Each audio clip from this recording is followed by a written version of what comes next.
Good morning, gang. Happy Monday morning, 3rd of July, 4th of July weekend. Hopefully, some of you have a nice long weekend and get today off to go with tomorrow. Hopefully, you have some nice plans for what to do. Have some fun, okay?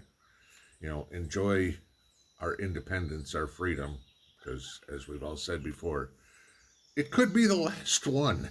I'm not trying to be a Debbie Downer, but, enjoy what you got.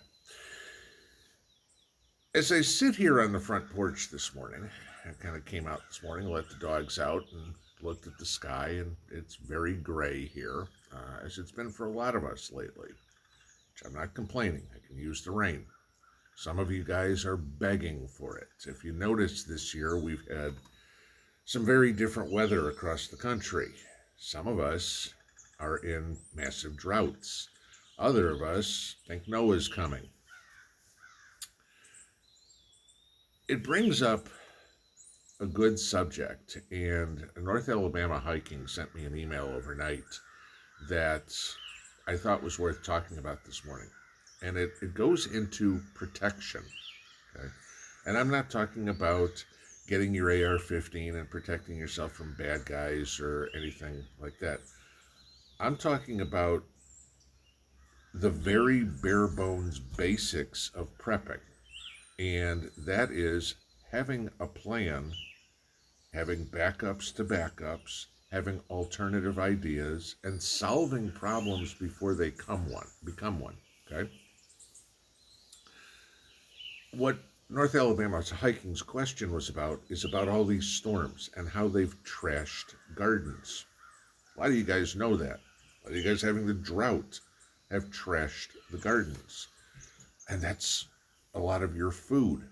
God knows with the price of food at the grocery store, anything you can grow is something that you've saved in your wallet. So how do you do something like this? The drought part is maybe a little easier, okay, because of you can go out and water. But the problem with flooding rains is it's very difficult to unflood your garden. Okay, yeah, if it's underwater, you can pump it out, but that's not a real good solution. So what do you do? Then let's talk about things like the wind or the hail or anything that a lot of us had. Now, there's some things that you can't do anything about. Tornado hits your town, I'm sorry, you're not stopping it, right? But think about your preps, whatever they may be, just like your house. That's a prep, okay? You need shelter. Food, water, shelter, okay? 3 basic necessities in life. You protect your house. Let's say you live down in Florida or coastal Carolina or something. Hurricanes. You board up your windows to protect your house, right? Why not do the same things for, say, your gardens, your car, whatever, any sort of mode of transportation you have? How do you protect your water supply, right? And I'll give you this. We'll just kind of go over a couple real quick. You're in one of these areas that's in a bad drought. Let's start with this one. And oh my God, the sun is just beating on my gardens. It's burning them up. It's doing this all the time. I can't. Many of you have said in comments you're watering twice a day to keep your gardens alive. Have you invested in shade cloth? Okay, shade cloth isn't very expensive. It's not cheap. I mean, you're not gonna go get it for $10. Okay? But you need to have it. Shade cloth is exactly what it is. It's a large piece of fabric that you put over your garden, put it up on T-posts or something like that, and it limits the amount of sunlight that can get through to your plants, hence not drying them out as fast. Okay? Do you have that? For drought, you may want to have it. Don't necessarily need it on your garden today, but we're preppers, okay? Do you have some that you can put over your gardens if we have, like I had a couple of years ago, 59 days straight of no rain? Okay, how can I keep the sun from beating everything down? You talk about the winds. A lot of us have wind issues, okay? I am in an area that it could be very interesting. I'm surrounded by trees, so I have windbreaks, which is good, but we still get heavy winds.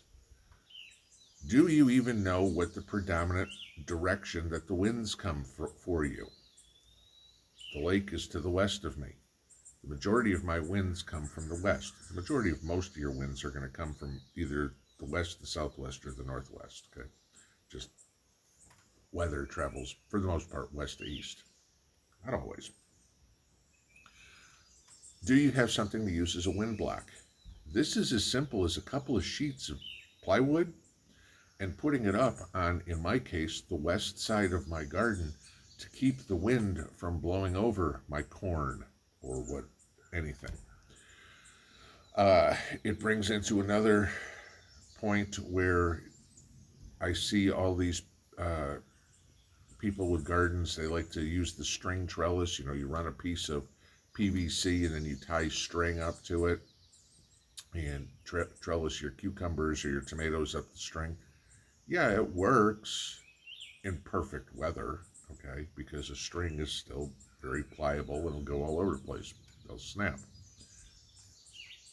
I'm still a big proponent in using cages and using metal trellises. Why? Because those will stand up to strong winds. I can block the wind in front of my corn. Granted, unless you're a farmer, okay, you're not going to be able to do it. But like most of you, I've got a patch of corn mine's what, 8 by 24? Okay, it'll get me 150 years of corn. It's about all I need. I'm still eating corn from last year. Build yourself a wind block. You know, again, you're using the same concept there as you would be in a hurricane. I'm blocking the wind or debris or whatever from blowing through my windows. I'm blocking it from my car. Same concept I've told you guys before about hail. All right, you know, putting cardboard over the windows. You know, hailstorms coming. Get some duct tape, put some cardboard over your car windows. It'll prevent the car window from breaking. Okay, I mean, sure, the hood's going to get dented or whatever if it's big enough hail, but at least the windshield's not broken. You can still drive the car. Same concept there. You can use a lot of different things to protect your home, your vehicle. Not everybody has a garage. I don't have my vehicles in the garage. Okay, I've got a one-car garage. You know, got 2 vehicles. That means at least one is always out in the weather. Got to protect it. Protecting your gardens, protecting your water supply. Okay, do you have? I know a lot of you guys run city water. Okay, so there's nothing you can do about this. Do you have something over your pump? Do you have a pump house? You know, everybody's like, well, you know, weather's not going to take care of that or anything. No, but something there so nobody hits it with a car, a tractor, a four-wheeler, or whatever it would be. Something that makes it a little bit more obvious to see. You've got to get creative, okay? Because you can put all the work in the world to building a fortress in your house. But if you don't protect the simple stuff, it's useless. I mean, you could literally have your entire living room wall, if you wanted to, lined with sandbags. Go, hey, you know what? I've got all the ballistic protection I need for my house. Except there's this nice big window right there that you like to look out. Guess where the bad guy's shooting? He's not shooting through the walls, he's shooting through the window. So, you know, a protection there. Same thing with your garden. How are you going to protect it? Many of y'all have asked me, how do I keep deer out of my garden? How do I keep voles out of my garden? What do I do about bugs? I just talked about the bug problem I had the other day. A couple of you guys had told me about Japanese beetle traps. Never heard of them. Okay. Found out what they were, ordered 4 of them, and I'll get those put out later this week when they come. You know, this is sharing information amongst all of us. I'd never heard of those. Never had the problem, never needed to look it up. Now I got the problem, okay, find a solution. Fire. What are you going to do about fire? whether it's your house, whether it's your garden. Do you have a fire break around the house? Okay, I mean, and what I mean by fire break around the house is you don't have trees right up next to the house or anything like that. Dead wood. You don't have your firewood stacked right up against the house where it's nice and dry and able to burn.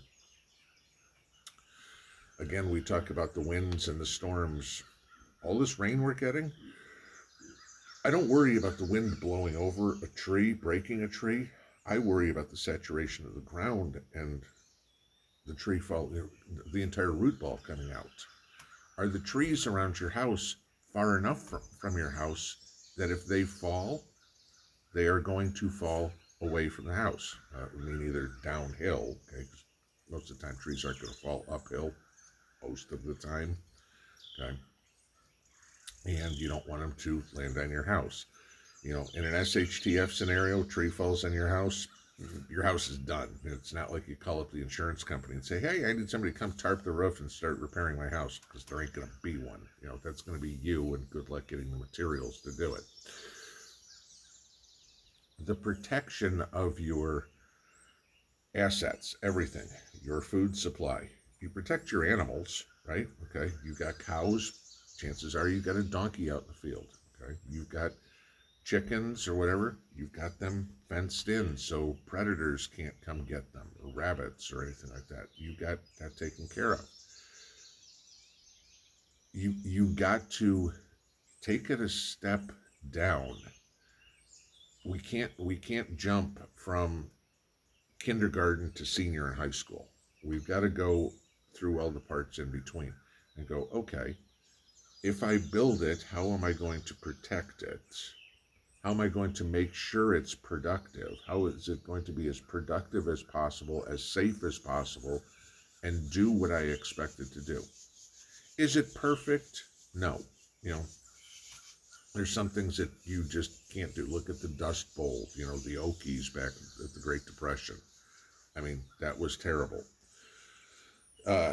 You look at where I am, Tennessee, the people back in the Depression, they completely mismanaged the land in the way they were farming and had bad runoff. Crops were failing because they were getting washed out, things.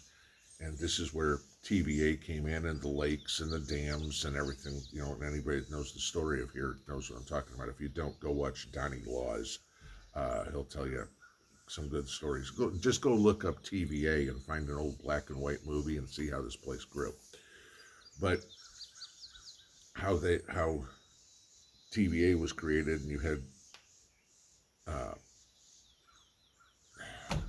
I can't think of the terminology for what the person would be, teaching people how to plow and how to plant along the contours of the land and to use the land to their advantage. These are all things we have to learn. I mean, it's funny because everybody thinks, oh, planting a garden's easy, until they get out and do it and then realize there's a lot more to it than putting a seed in dirt and waiting 6 months and getting their food out of it. Okay? Protecting it is just as important. So, figure out ways that in a pinch you can protect it from the wind, protect it from the heat. If you have to protect it from too much rain, I mean, again, that's not difficult with putting some stakes in, putting a plastic tarp over it, and letting the water wash off the side. Put it like a lean-to. It's not going to get everything, but it's going to keep your gardens from turning into a swimming pool. We have to go back to primitive ways of thinking. The KISS principle. Keep it simple. We don't need all this high technology, everything. Sheet of plastic, sheet of plywood, some posts, whatever. That's all it takes. Build natural windbreaks around your garden. You know that the wind comes from the west and your garden's there. You got a stack of firewood. Put that stack of firewood on the west side of your garden. It's not going to prohibit your sunlight, because the sun comes in. You want the morning sun. It's the evening sun that you're almost trying to avoid. So if you're blocking out the evening sun, that's good. And now you have a natural, not natural, but a very strong wind block with a pile of firewood right there. That could protect your plants. Think about creative ways to protect what you have. Just because you've got it doesn't necessarily mean you're going to keep it. You put a lot of work into storing that food, putting it in the basement, having a basement flood. That didn't work. Okay, all that time, effort, and money is now gone. You spent a lot of time putting your garden together, and now one storm wipes it out. That sucks. Okay, you're not gonna store your generators under a plastic tarp in the backyard. Okay? You're gonna put them somewhere more protected. You're not gonna keep your weaponry in the pool house where it's hot and wet, or obviously, betting a lot of us, nobody has pools, but maybe a few. But think about different ways that you can protect what you have. Getting it is one thing, keeping it's another.